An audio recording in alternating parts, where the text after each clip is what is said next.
News 13's Joey Pop, who's at the scene of the crime. Joey? Cheryl and Darcel, I'm standing at the area where the Ohio couple were found slain. Actually, their bodies were found behind me here last year. Well, Sheriff Buck Lyda believes it's a crime that was committed by Roy Lee Fox. However, first-degree murder charges were dropped this summer because of lack of evidence. That's why the sheriff wants the murder weapon found.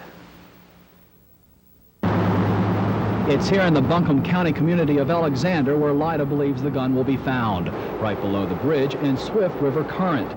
He's asking the state for help, but the Secretary of Crime Control and Public Safety hasn't responded.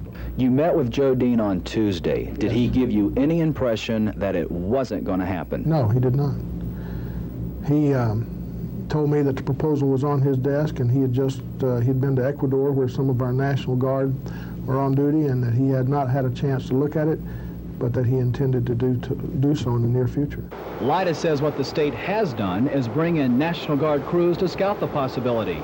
It's their expertise that can channel the water in order for the gun search to take place. He believes the project will happen regardless if the state gives it a stamp of approval. If he turns you down, will you pursue this project? Very definitely. Very definitely. I'm not a good scuba diver, but I'll do everything I can to make sure that we arrive at some conclusion. You want that river dammed? Yes. Let me mention that Roy Lee Fox is a convicted murderer. He is serving time.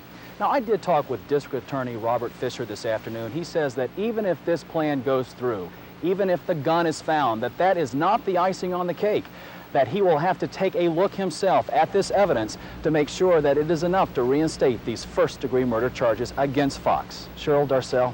Joey, we have a rainy season coming up. When do they plan to divert the water at the river?